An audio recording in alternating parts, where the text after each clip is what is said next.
TBS 집중 리포트로 시작합니다. 서울에만 2만 명이 넘는 대리기사가 있는 것으로 조사되고 있습니다.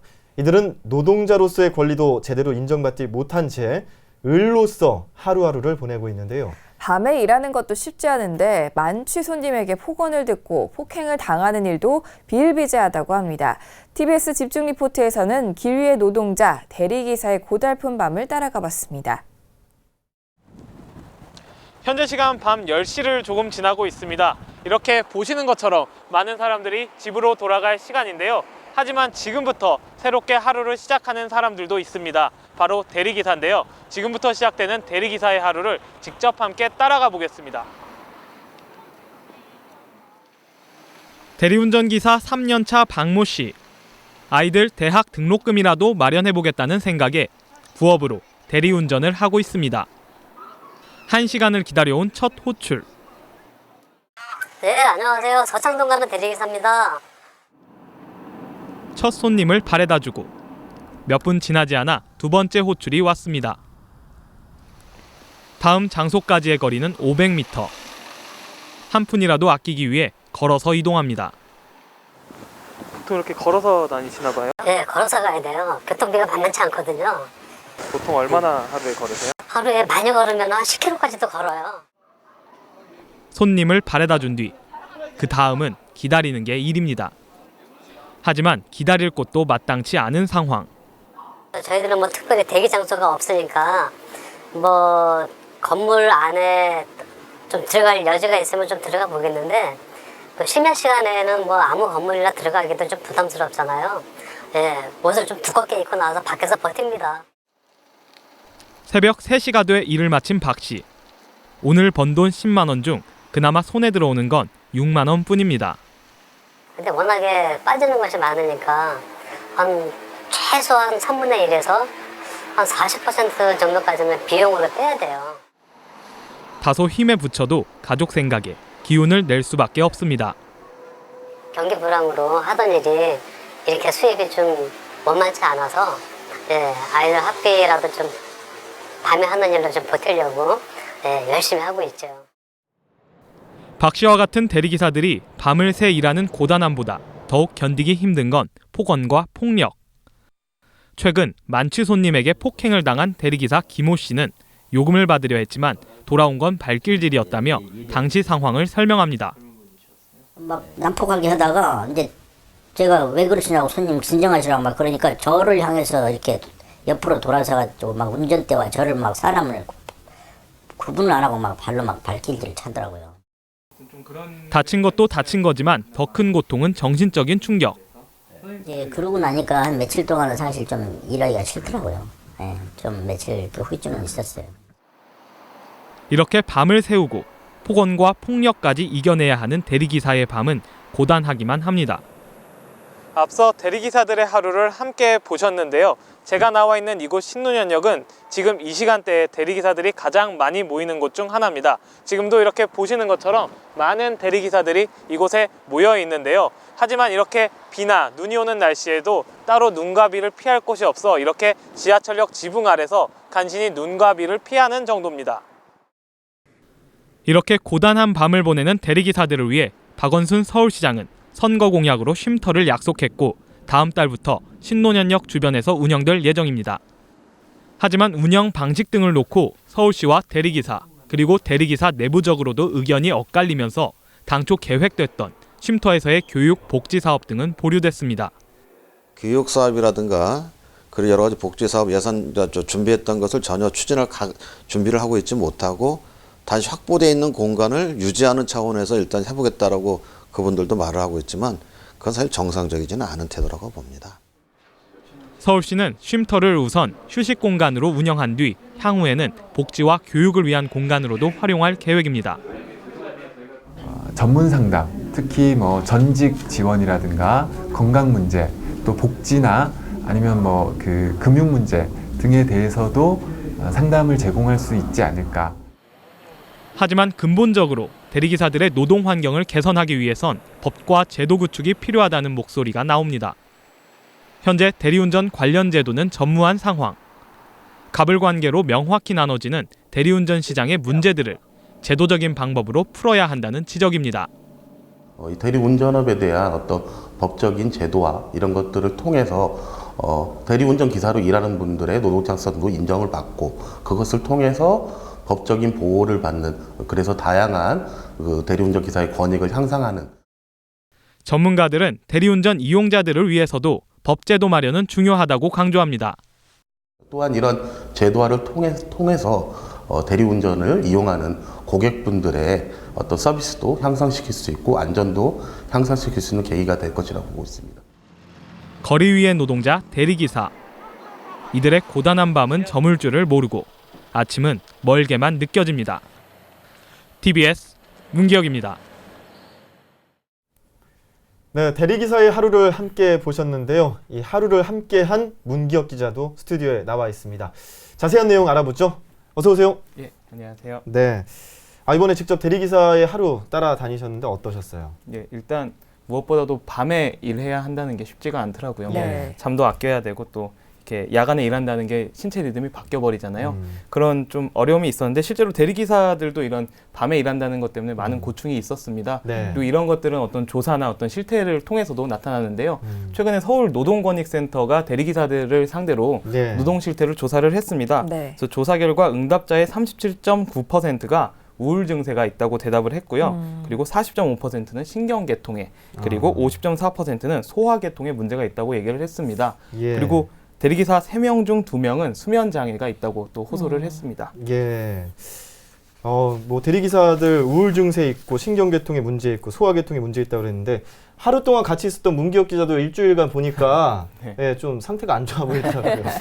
예. 그런데 아무래도 밤에 일하다 보니까 좀 몸에 무리도 많이 오고 하는데 걸어 다니는 이동 거리도 꽤 되는 것 같아요. 예, 이게 대리기사들이 일정한 이동 수단이 없잖아요. 그래서 예. 다음 차를 그러니까 다음 손님을 모셔다 드리기 위해서는 네. 어떤 이동을 해야 되는데 특별한 이동 수단 없이 대부분이 이렇게 걸어서 이동할 수밖에 없는 상황입니다. 예. 그래서 대부분 그 대리기사들이 하루 평균 걸어가는 거리가 한 6.83km 정도 된다고 합니다.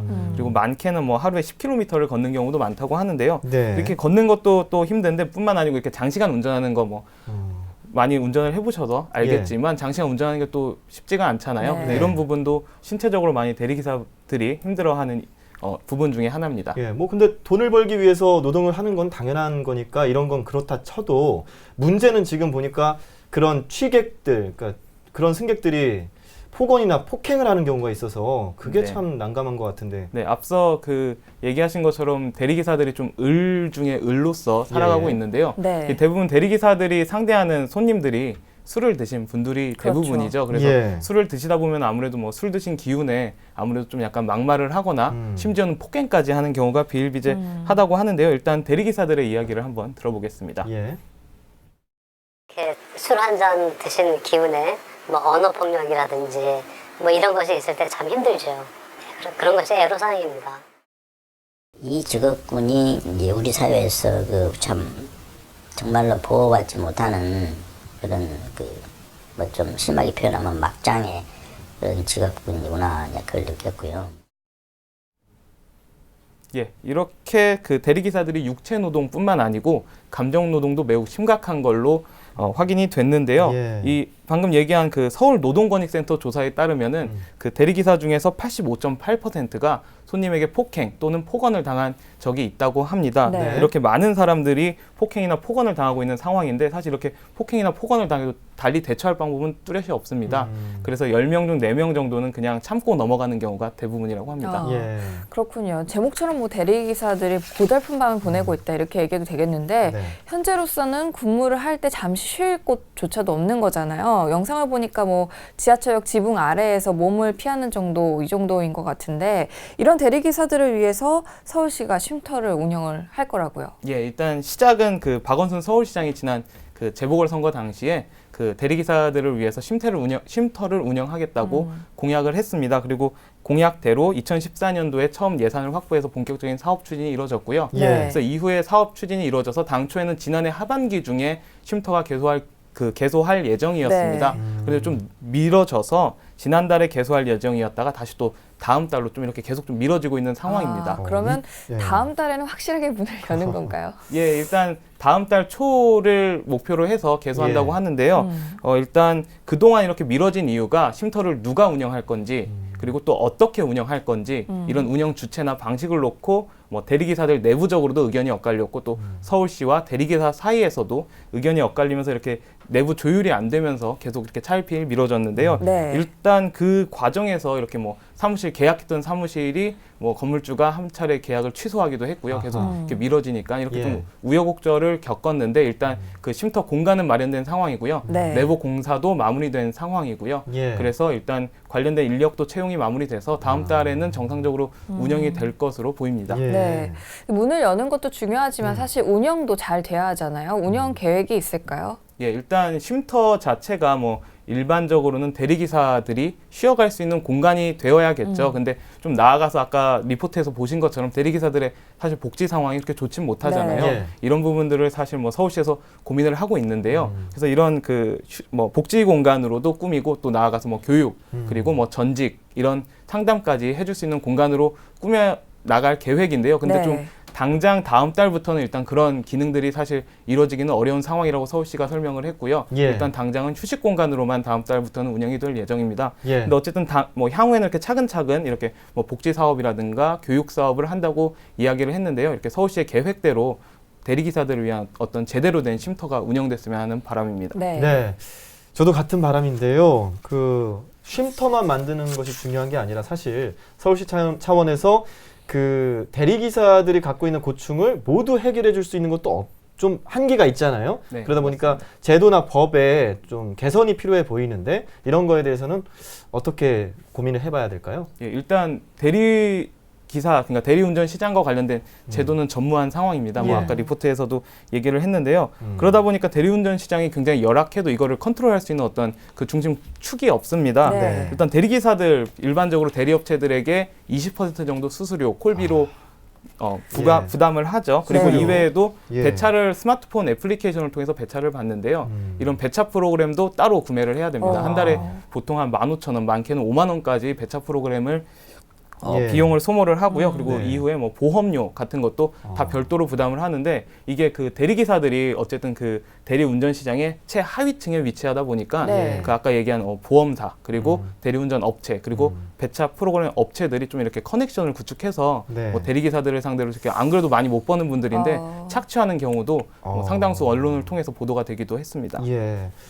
그리고 또 뭐 탈법적 관행, 부당한 대우 이런 것들이 계속해서 대리기사들한테 뭐 이렇게 가해지고 있다고 생각이 드는데 법제도 어떤 강화될 필요가 있을 것 같아요. 네, 일단 그 서울 지역의 대리기사 수가 한 2만여 명 정도로 추산이 된다고 합니다. 네. 그 철도 종사자가 한 16,000명 정도 된다고 네. 하고요. 그리고 시내 마을 버스 종사자가 한 2만 1,000여 명 정도 된다고 합니다. 그 정도의 예, 법인과 예. 숫자네요. 이런 걸 예. 비교를 했을 때 대리기사들이 상당 부분 노동자들이 굉장히 많다는 거죠. 그래서 그렇죠. 이런 그 어떻게 보면 노동시장에서 굉장히 많은 그 포지션을 차지하고 있는 분들인데 이런 분들이 사실 노동시장에서 굉장히 많이 소외되어 온 게 사실입니다. 뭐 어떤 관련 제도도 없었고요. 그리고 이런 뭐 업체라든지 아니면 손님으로부터 이렇게 좀 그 소외받는 경우도 굉장히 많았고요. 그런 부분들이 어떻게 제도적으로 좀 풀어나가야 된다고 전문가들이 뭐 얘기를 하는데요. 그뿐만 아니고 이런 제도적인 문제는 사실 이용자들을 위해서도 필요합니다. 네. 사실 대리기사가 이게 자유업으로 돼 있거든요. 어떻게 예. 등록을 하는 게 아니고 그 이종 보통 면허만 있으면 누구나 할 수가 있습니다. 그렇다 보면은 아무래도 그 누구나 할 수 있다 보니까 어떤 그 대리운전 이용자 입장에서는 그렇죠. 예. 아무나 대리운전을 하다 보면 그 어떤 사람이 대리운전을 할지 믿을 수도 없고 네. 또 그 운전을 얼마나 잘할지 서비스의 질도 보장이 안 되고 좀 그렇겠네요. 이런 불안함들이 있죠. 그럼 네. 이런 부분들을 이렇게 전체적으로 뭐 대리 그 운전 기사분들 노동자들뿐만 아니고 그 이용자들도 이렇게 좀 제도적인 그 방법을 통해서 이렇게 좀 보장해주고 보호해주고 이렇게 좀 해결할 수 있는 방법으로 나아가야 되는 게 어떻게 올바른 방법일 것 같습니다. 예. 자, 택시하고 대리운전 어떻게 보면 비슷한 업종이라도 볼 수 있습니다. 일반인들에게 꼭 필요한 교통수단 중 하나지만 대리운전 종사자들의 노동 실태는 상대적으로 열악한 상황입니다. 안전한 귀가를 도와주는 대리기사들을 위해서 대리운전을 이용하는 입장에서 우선 존중하고 배려해주는 거 필요하겠고요. 또 법과 제도, 행정적으로도 지원을 할 필요가 있겠습니다. 오늘 문기혁 기자와 함께 집중 리포트 알아봤습니다. 고맙습니다. 예, 고맙습니다.